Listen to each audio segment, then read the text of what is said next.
இதோ உதவி. உங்கள் காலண்டர் வயது எவ்வளவு இருந்தாலும் உங்கள் உடல் 100 நாட்களுக்கு மேல் பழமையானது அல்ல. காலண்டரை பார்த்து வயதாக வளர்வதை நிறுத்த வேண்டிய நேரம் இது.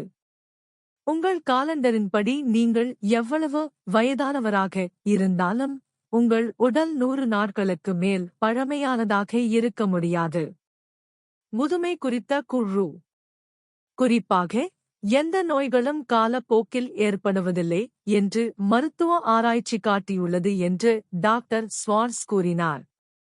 பின்னர் டாக்டர் ஸ்வார்ட்ஸ், ஒரு நபரின் காலவரிசை வயது எதுவாக இருந்தாலும் அவரது உடல் செல்கள் பெரும்பாலானவை சில நாட்கள் முதல் 100 நாட்கள் வரை எந்த நேரத்திலும் இருக்கும். ஏனெனில் செல்கள் இறந்து மீண்டும் மீண்டும் உருவாகின்றன. அடுத்த அத்தியாயத்தில் ஒவ்வொரு நிமிடமும் 3 பில்லியன் புத்தம் புதிய, உயிருள்ள, முக்கிய செல்கள் உங்கள் இறந்த நிராகரிக்கப்பட்ட செல்களை மாற்றுகின்றன, ஒரு புதிய உங்களை உருவாக்க என்பதை நீங்கள் அறிந்து கொள்வீர்கள். உங்கள் உடல் செல்கள் அனைத்தும் 100 நாட்களுக்குள் மாற்றப்படும் என்று டாக்டர் ஸ்வார்ட்ஸ் கூறுகிறார், மேலும் பெரும்பாலானவை மிக விரைவில் மாற்றப்படும். எனவே நீங்கள் நிமிடத்துக்கு நிமிடம் ஒரு புதியதாக உங்களை உருவாக்கத் தொடங்குகிறீர்கள், மேலும் 100 நாட்களில் முற்றிலும் புதியதாக உங்களைப் பெறுவீர்கள். இந்த வியக்கத்தக்க, ஆனால் மருத்துவ ரீதியாக நிரூபிக்கப்பட்ட அறிவியல் உண்மையின் உளவியல் பயன்பாடு அடுத்த அத்தியாயத்தில் விவரிக்கப்பட்டுள்ளது. மேலும் அமெரிக்க மருத்துவ சங்கத்தின் முதுமை குழுவின் புகழ்பெற்ற தலைவரின் மருத்துவ கருத்தின் வெளிச்சத்தில் இதை படிக்குமாறு நான் உங்களை கேட்டுக்கொள்கிறேன். பொதுவாக முதுமையுடன் தொடர்புடைய குறைபாடுகளைப் பற்றி டாக்டர் ஸ்வார்ட்ஸ் கூறினார், மனித எலும்பில் காலத்தின் தாக்கம் முக்கியமல்ல, ஆனால் சுற்றுச்சூழலின் தாக்கம் உங்கள் சூழல் மன ரீதியாகவும் உடல் ரீதியாகவும் உள்ளது. வயதானவுடன் பொதுவாக தொடர்புடைய பல உடல் மற்றும் மன குறைபாடுகள் மூத்த குடிமக்களின் அன்றாட வழக்கங்களில் நல்ல உடல் மற்றும் மன உடற்பயிற்சி திட்டங்கள் இல்லாததன் விளைவாகும் என்று அவர் மேலும் கூறினார். தினசரி உடல் உடற்பயிற்சியின் வகை மற்றும் அளவு உங்கள் மருத்துவரின் ஒப்புதலை பெற்றிருக்க வேண்டும்.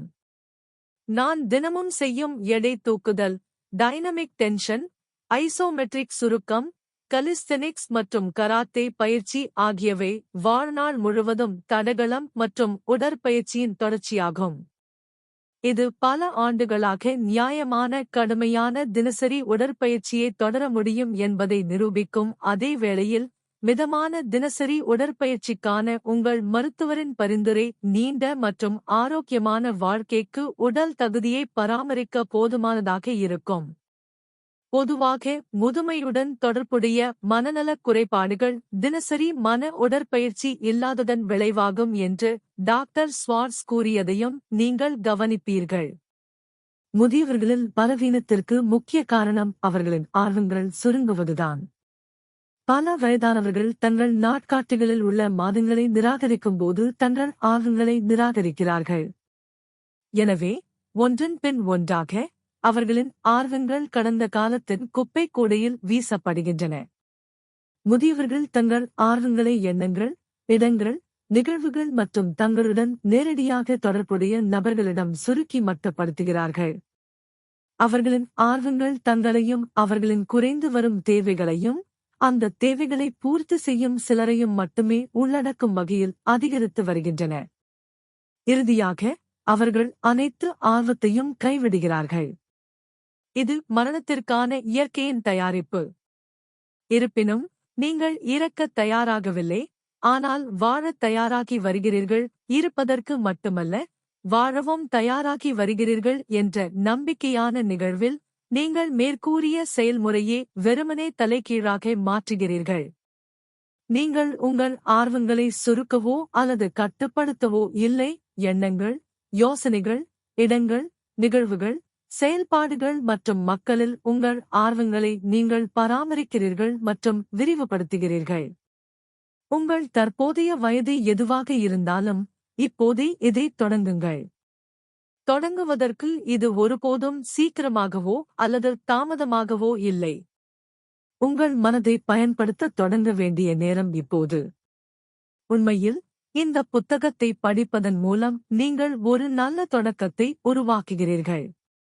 இந்த புத்தகத்தின் மனசக்தி இலக்குகளை அடைய உங்கள் மனதை உண்மையில் பயன்படுத்துவதன் மூலம் நீங்கள் உங்கள் மனதை தூண்டுவீர்கள். உங்கள் மனதை ஒழுங்குபடுத்துவீர்கள். நீங்கள் அற்புதமான மனசக்தியை உருவாக்குவீர்கள். மேலும் நீங்கள் இருப்பதை அறியாத இலக்கை அடையும் மனசக்திகளை நீங்கள் கட்டவிழ்த்து விடுவீர்கள். இதனுடன் எண்ணங்கள், யோசனைகள், இடம், நிகழ்வுகள், செயல்பாடுகள் மற்றும் மக்களில் உங்கள் ஆர்வங்கள் தொடர்ந்து விரிவடைவதைச் சேர்க்கவும் நீங்கள் வாலிபர் என்று நினைப்பீர்கள். அதுதான் இளமையின் மாய நீரூற்று. இளமையாக சிந்தியுங்கள் மற்றும் இளமையாக வாழுங்கள். நீ நீண்ட காலம் வாழ விரும்பினால் இளமையாக வாழுங்கள். நீங்கள் ஒரு ஆடிக்கொண்டிருக்கும் நாற்காலியில் ஓய்வு பெற வேண்டியதில்லை. நீங்கள் ஒரு புதிய, வித்தியாசமான வாழ்க்கைக்கு ஓய்வு பெறலாம். அல்லது உங்கள் நிறுவப்பட்ட வாழ்க்கையை நீட்டிக்க நீங்கள் ஓய்வு பெறலாம். ஆனால் உங்கள் ஓய்வூதிய வாழ்க்கை முறைக்கு ஏற்றவாறு, எல்லாவற்றிற்கும் மேலாக, உங்கள் சொந்த அமைதியான, நிதானமான வேகத்தில். நமது நாட்டின் ஆரம்ப நாட்களில் ஒரு மில்லியனராக இருப்பது மிகவும் பணக்காரராக கருதப்பட்டபோது, வானர்பில்ட் என்ற ஒருவர் 12 மைல் ரயில் பாதையை வைத்திருந்தார். அது அப்போது நிறைய ரயில் பாதையாக இருந்தது. வானர்பில்ட் என்ற இந்த மனிதர் 70 வயதாக இருந்தார். எனவே ஓய்வு பெறும் வயதை கடந்ததால் அவருக்கு நிறைய நேரம் இருந்தது. அவர் தனது முதுமையில் சுறுசுறுப்பாகவும் ஆர்வமாகவும் இருக்க விரும்பினார். எனவே அவர் தனது ரயில் பாதையின் மைல்களை அதிகரிப்பதன் மூலம் பிஸியாக இருந்தார். உண்மையில் வானர்பில்ட் தனது ஓய்வு காலத்தை தனது ரயில் பாதையை 12 மைல்களிலிருந்து 10,000 மைல்களாக உயர்த்துவதற்காக அர்ப்பணித்தார். மேலும் ஓய்வூதிய வருமானம் ரூபாய் 10 கோடிக்கும் அதிகமாக பெற்றார். இது அவரது காலத்தில் நடைமுறையில் யாரையும் விட அவரை பணக்காரராக்கியது. உங்கள் மூத்த ஆண்டுகளில் பயனுள்ள ஒன்றைச் செய்வது மதிப்புக்குரியது என்பதை இது காட்டுகிறது. உங்கள் முதுமை ஆண்டுகள் நீங்கள் உண்மையில் எவ்வளவு மூத்தவர் என்பதைக் காட்ட ஒரு பொன்னான வாய்ப்பையும் ஒரு அற்புதமான சவாலையும் உங்களுக்கு அனுப்பியது. உங்கள் முதுமையில் நீங்கள் செய்யக்கூடிய அனைத்து வகையான சுவாரஸ்யமான மற்றும் பயனுள்ள விஷயங்களும் உள்ளன. டோஸ்கானினி 85 வயதில் சிறந்த சிம்பொனிகளை நடத்தினார். எடிசன் 84 வயதில் கூட பல விஷயங்களைக் கண்டுபிடித்து வந்தார். பென் ஃபிராங்க்லின் 80 வயதில் அமெரிக்காவின் அரசியலமைப்பை எழுதுவதில் ஆர்வமாகவும் சுறுசுறுப்பாகவும் இருந்தார். நீதிபதி ஹோம்ஸ் 90 வயதில் உச்ச நீதிமன்ற தீர்ப்புகளை எழுதிக் கொண்டிருந்தார். ஆண்ட்ரூ மெல்லன் 82 வயதில் நாட்டின் முன்னணி நிதியாளராக இருந்தார். 70 வயதிற்குப் பிறகும் கான் தனது மிகச்சிறந்த தத்துவ படைப்புகளில் சிலவற்றை எழுதினார். மோனட் 86 வயதில் இன்னும் அற்புதமான படங்களை வரைந்து கொண்டிருந்தார். கோத்தே 80 வயதில் ஃபாஸ்டின் 2ஆம் பகுதியை எழுதினார். உங்கள் சொந்த ஓய்வூதிய வாழ்க்கையை தேர்வு செய்யவும். நினைவில் கொள்ளுங்கள், மக்கள் மிகவும் கடினமாக உழைப்பதால் இறக்கவில்லை, அர்த்தமற்ற இருப்பில் தங்கள் வாழ்க்கை குறைந்து வருவதை உணர்ந்ததால் அவர்கள் இறக்கிறார்கள்.